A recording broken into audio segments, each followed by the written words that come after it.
कहते हैं ना, दुनिया में एडिशन ने ऐसा कोई बल्ब नहीं बनाया जिसको छुआकर दूसरा बल्ब जलाया जा सके। ये ताकत केवल एक शिक्षक में होती है जो एक दिया से हजारों दिया जला सकते हैं। तो ऐसे ही एक आज हमारी स्टूडेंट हमारे साथ हैं जो कंधे से कंधा मिलाकर आज एक बड़े प्लेटफॉर्म में हिस्सा बनेंगे और हजारों स्टूडेंट की जर्नी को चेंज करेंगे। और आप सबके लिए बहुत इंस्पिरेशन होगा कि एक टीचर के साथ जुड़कर आप भी एक टीचर जब बनोगे तो आपके लिए भी सपना रहेगा कि आपके पढ़ाए हुए स्टूडेंट आपके साथ पढ़ा सकते हो और वो उस मुकाम तक जा सकते हैं जहां तक शायद वो टीचर भी नहीं पहुंच पाते हैं। तो आज ऐसे हमारे साथ एक सोशियोलॉजी की स्टार फैकल्टी हैं Kritika ma'am. So welcome Kritika ma'am, text book super coaching पे आपका स्वागत है। और मैं आपसे जानना चाहता हूं आपको कैसा लग रहा है इस प्लेटफॉर्म को ज्वाइन करके, और जो आप हमारे साथ कभी पढ़ते थे आज आपको कैसा फील हो रहा है? सबसे पहले तो thank you so much sir, इतना अच्छा इंट्रोडक्शन देने के लिए।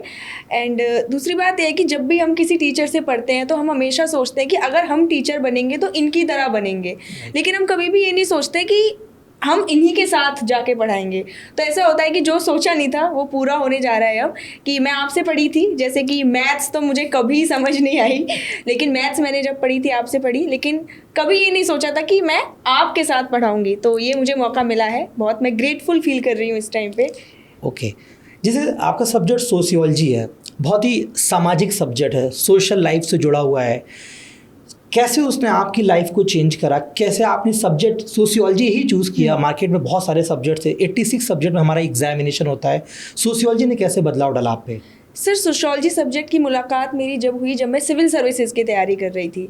तो सिविल सर्विसेज में एक ऑप्शनल सब्जेक्ट होता है जिसका 500 नंबर का पेपर आता है।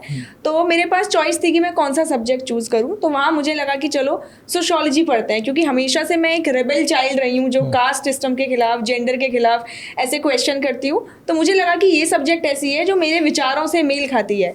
तो फिर मैंने सोशियोलॉजी पढ़ना शुरू किया एंड देन उस जर्नी के दौरान मैं सारी चीज़ों को पीछे छोड़कर सिर्फ सोशियोलॉजी सब्जेक्ट को ही आगे लेकर अब चल रही हूँ।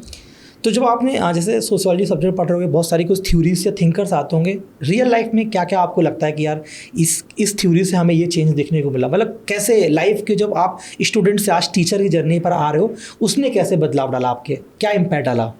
सर सोशियोलॉजी में जैसे हम कास्ट पढ़ते हैं, फैमिली पढ़ते हैं और इनके अलग अलग थिंकर्स हैं। जैसे हम फेमिनिज्म पढ़ते हैं, फेमिनिस्ट थिंकर्स होती हैं बहुत सारी। तो जब हम ऊपर ऊपर से इनको पढ़ते हैं तो हमें लगता है कि क्या ही है, ये थिंकर्स आए हैं और हमारा दिमाग ख़राब करके चले गए हैं।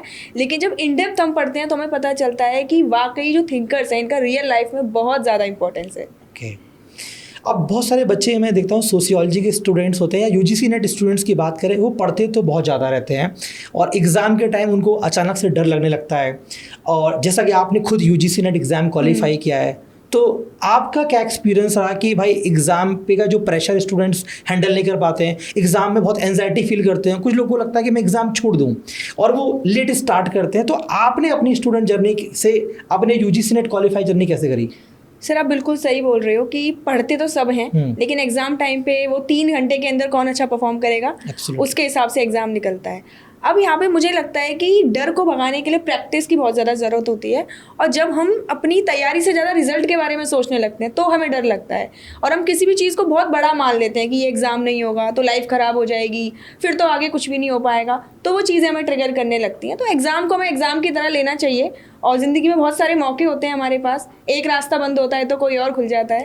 राइट, बहुत अच्छा लगा आपकी मतलब पॉइंट ऑफ व्यू आपका बहुत अच्छा है। सोशियोलॉजी को लेकर काफ़ी अच्छा लगा कि मतलब जो स्टूडेंट्स अभी आपके सब्जेक्ट के होंगे वो रिलेट कर पा रहे होंगे चीज़ों को कि कैसे मतलब इस सब्जेक्ट में क्या गहराई है। Very good. अच्छा, मैं जानना चाहता हूँ जैसे अभी जून का मंथ चल रहा है, यूजीसी नेट एग्ज़ाम 5 मंथ के बाद हमारा प्लान होगा। क्या लगता है क्या बच्चों का रोड मैप होना चाहिए, कैसे वो एग्ज़ाम ब्रेक कर सकते हैं, और आपकी क्या स्ट्रेटजी थी, बच्चों को क्या रिकमेंड करना चाहते हैं आप? सर सबसे पहले तो ये जो एग्ज़ाम हुआ था इस बार सोशियोलॉजी का, उससे बच्चे बहुत ज़्यादा डरे हुए हैं। एंड कुछ स्टूडेंट्स तो ये सोच रहे हैं कि हम आगे एग्ज़ाम ही नहीं देंगे, मतलब नेट से वो एकदम छुट्टी ले रहे हैं कि अब हम एग्ज़ाम नहीं देंगे। बट मुझे ऐसा लगता है, देखो एग्ज़ाम टफ़ आता है, सबके लिए टफ़ होता है तो कट ऑफ कम हो जाती है। लेकिन ऐसा नहीं है कि एग्ज़ाम में, जैसे कि एनटीए का भी जो ट्रेंड है वो चेंज होता जा रहा है, तो ऐसा नहीं है कि एग्ज़ाम में तो मैम जैसे लगातार एनटीए अपना एग्जाम पैटर्न चेंज करता रहता है, कभी पीवाईक्यूज रिपीट करता है, कभी मेरे पेपर में तो कभी डिफिकल्ट कर देता है, बट सोशियोलॉजी के पॉइंट ऑफ व्यू से जानना चाहता हूँ क्या है इस, मतलब कैसे चेंजेस करा बच्चों से, आपको कैसे बच्चे प्रिपेयर करें अपने आप को? सर सोशियोलॉजी का जो इस बार पेपर आया था वो out of the world paper आया था इस बार। Okay. स्टूडेंट्स इतना ज़्यादा डर गए हैं कि मेरे पास मैसेजेस आ रहे हैं कि मैम हम मतलब एग्ज़ाम दे ही नहीं पाएंगे, अब हिम्मत ही नहीं है उनके अंदर एग्ज़ाम देने की। लेकिन एक चीज़ मैं स्टूडेंट से बोलना चाहती हूँ कि एग्ज़ाम डिफ़िकल्ट आता है तो सबके लिए डिफ़िकल्ट आता है। और दूसरी बात ये है कि ऐसा नहीं है कि 100 की 100 क्वेश्चन ही आउट ऑफ द सिलेबस आ जाएंगे। 100 में से 75 क्वेश्चन तो ऐसे होंगे ही जो स्टूडेंट्स को आते होंगे। लाइक कॉन्सेप्चुअल क्लैरिटी पे स्टूडेंट्स को ध्यान देना होगा, और एनटीए जो करेगा उस चीज़ को सोचकर हम परेशान नहीं हो सकते, अपनी तैयारी को और हम स्ट्रॉन्ग ही बना सकते हैं। Okay okay.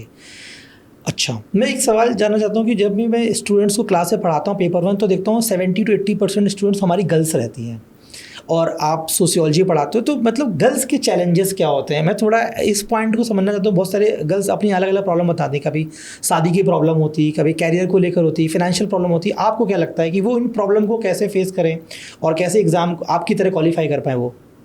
सर मतलब मैं तो जेंडर इक्वालिटी पे भरोसा रखती हूँ। Right. कि आजकल तो ऐसा है कि जितनी प्रॉब्लम गर्ल्स के पास है उतनी बॉयज़ के पास है, अलग अलग तरह की। लेकिन लड़कियों के ऊपर एक सोसाइटी का प्रेशर अलग रहता है कि 25 साल के हुए नहीं घर वाले एकदम बोलने लग जाते हैं कि शादी कर लो। और ऐसे कुछ स्टूडेंट्स तो मेरे पास ऐसी हैं जो कहती हैं कि मैम मेरे को सिर्फ 1 साल मिला है, 1 साल में अगर कुछ हो गया तो ठीक, नहीं तो घर वाले शादी करा देंगे। तो मैं लड़कियों को यही बोलना चाहूँगी कि आप अपनी लाइफ में कुछ भी कर सकते हो, ऐसा कोई काम नहीं है। आपको अपने पेरेंट्स को भरोसा दिलाना होगा, ठीक है। ऑब्वियसली बात है, देखो अगर हमें अपने पेरेंट्स से कोई बात मनवानी है तो हमें उन्हें भरोसा दिलवाना होगा कि हम कर सकते हैं। और पढ़ाई करो, जितना ज़्यादा आप एजुकेटेड होंगी उतना ही ज़्यादा घर वाले आपकी बात सुनेंगे एंड उतनी ही ज़्यादा सोसाइटी आपकी बात सुनेगी। तो एजुकेशन सबसे ज़्यादा ज़रूरी है इस टाइम पे। आपकी पढ़ाई के दरमियान कोई ऐसी लाइन थी जो आपको बहुत मोटिवेट करती हो? क्या एक्टिविटीज़ आप फॉलो करते थे जो आपकी लाइफ को पूरा चेंज करती हो, आपको मतलब मोटिवेट रखती हो? सर मैंने व्हाट्सएप पे एक स्टेटस लगाया हुआ था, क्या? अभी भी वो लगा हुआ है, everything seems impossible until it is done. कि हर कोई ऐसी चीज़ होती है जब तक हम वो ना कर लें हमें बहुत बड़ी लगती है। जैसे हम आप नेट का एग्ज़ाम क्लियर करके बैठे हुए हैं तो हमें लग रहा है कि इतनी बड़ी चीज़ नहीं है, लेकिन यही नेट का एग्ज़ाम स्टूडेंट्स के लिए बहुत बड़ी चीज़ है। जैसे आपने कहा एग्ज़ाम स्टूडेंट के लिए बहुत बड़ी चीज़ है, तो अभी अगले 5 महीने का टाइम बाकी है दिसंबर 2026 के एग्ज़ाम के लिए।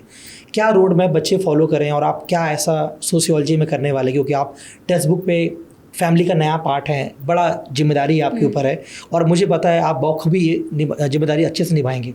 कैसे, क्या रोड मैप होना चाहिए बच्चों का? सर सबसे पहले रोड मैप का जो स्टार्टिंग होती है वो होती है कॉन्फिडेंस, कि स्टूडेंट्स को कॉन्फिडेंस रखना ही होगा कि हम कर सकते हैं। अगर हम डरेंगे तो नहीं कर पाएंगे, चाहे वो टीचर की बात करें चाहे हम स्टूडेंट की बात करें। उसके बाद सबसे पहला है सिलेबस। अब बहुत स्टूडेंट्स ऐसे होते हैं सिलेबस देखा नहीं और वो तैयारी में चले गए, इट्स लाइक कि जंग के मैदान में चले गए और उनको पता ही नहीं है कि सामने किससे तुम्हें लड़ाई करनी है। सिलेबस पता होना चाहिए। फिर प्रीवियस ईयर क्वेश्चंस एटलीस्ट 5 साल के वो एनालिसिस करें कि भाई पूछ क्या रहा है एनटीए, हमें पता होगा तभी हम आगे तैयारी कर पाएंगे। देन एटलीस्ट कोशिश करनी है कि नवंबर तक हमारा सिलेबस कंप्लीट हो जाए। फिर हमें रिवीजन भी करने हैं, जिसमें डेली रिवीजन, वीकली, मंथली और लास्ट टाइम रिवीजन, ये सारी चीज़ें करनी है। और फिर लास्ट में हमें मॉक टेस्ट अटेम्प्ट करने हैं और फिर हमें एग्ज़ाम देने जाना है। राइट। जैसा कि मैं सोशियोलॉजी सब्जेक्ट को समझता हूँ कि पूरी तरह से थ्योरेटिकल सब्जेक्ट है, तो मैं देखता हूँ कि इस मार्केट में बहुत सारे, इस यूजीसी नेट इंडस्ट्री में बहुत सारे टीचर्स पढ़ाते हैं। आप एक यंग टीचर हैं और हज़ारों स्टूडेंट का एक बनने जा रहे हो कि भाई यूजीसी नेट क्वालिफाई करने के बाद ही बहुत सारी ऐसी अपॉर्चुनिटी है, असिस्टेंट प्रोफेसर बनना, जेआरएफ क्वालिफाई करके पीएचडी करना एंड एडटेक में आके एक बड़े टीचर, बड़े प्लेटफॉर्म का हिस्सा बनना, जो कि आपने अभी प्रूव करके दिखाया। आप ऐसा क्या करने वाले हैं अपनी क्लास में अलग, जो ऑलरेडी एक प्रूवन हो कि भाई आपकी क्लास से 100-200 बच्चे नेट जेआरएफ क्वालिफाई कर पाएँ? सर देखो, पढ़ाई तो हर कोई बच्चा करेगा, लेकिन अगर हम उनकी जर्नी को आसान बना दे तो कितना अच्छा हो जाएगा। आजकल ऑलरेडी बच्चों को भी इतना प्रेशर है, फैमिली प्रेशर, फिर रिलेशनशिप प्रेशर, इतना ज़्यादा प्रेशर है, सोसाइटी का प्रेशर। तो मैं ये कोशिश करती हूँ बच्चा अगर मेरी क्लास में आएगा, चाहे मैं 2 घंटे क्लास ले रही हूँ या 3 घंटे, मेरी क्लास में वो 1% भी बोर ना हो। बोर नहीं होगा, वो आराम से पढ़ के जाएगा, तो नेक्स्ट क्लास में आने का उसके पास मोटिवेशन रहेगा कि चलो मैम अच्छा पढ़ाती हैं, मैम से पढ़ने जाते हैं। एंड दूसरी बात ये है कि टीचर का काम सिर्फ पढ़ाना नहीं होता, हमें ट्रिक्स भी बतानी चाहिए स्टूडेंट्स को कैसे वो याद कर सकते हैं। क्योंकि हमने पढ़ा दिया 2 घंटे का लेक्चर, उसके बाद बच्चा 2 घंटा लगा हुआ है उसे चीज़ों को याद करने में, फिर हो सकता है उसे समझ ना आए, वो दोबारा से लेक्चर देखने बैठे। तो कोशिश मैं यही करती हूँ, पहला तो प्रेशर कम करना है, आराम से शांति से एकदम एंजॉय करते हुए क्लास लेनी है, क्योंकि सोशियोलॉजी सब्जेक्ट ही ऐसा है। और उसके बाद ट्रिक्स के थ्रू हैंड टू हैंड उसको याद करवा देना है, जिससे कि बच्चे का भी टाइम बचेगा और वो बचे हुए टाइम में टेस्ट लगा सकता है, रिवीजन कर सकता है। तो ये मेरी कोशिश रहती है। जैसा कि आपने बताया यूपीएससी में आपका ऑप्शनल सब्जेक्ट था सोशियोलॉजी, तो बहुत सारे बच्चे प्लान बी की तरह यूजीसी नेट को लेकर चलते हैं और यूपीएससी को फुल टाइम प्रिपेयर करते हैं, बट आपने कैसे यूपीएससी से यूजीसी नेट में शिफ्ट किया, मैं आपका पॉइंट ऑफ व्यू जानना चाहता हूँ। तो सर जब मैं सिविल सर्विसेज की प्रेपरेशन कर रही थी तो मैंने प्रॉपर 3 साल तैयारी की थी, लेकिन ऐसा होता है कि कभी कभी किन्हीं किन्हीं चीज़ों को आप कंटिन्यू नहीं कर पाते, तो वही मेरे साथ हुआ। हेल्थ इश्यूज़ की वजह से मैं वो तैयारी नहीं कंटिन्यू कर पाई और मेरा भी प्लान भी यही था कि यूजीसी नेट मुझे क्लियर करना है।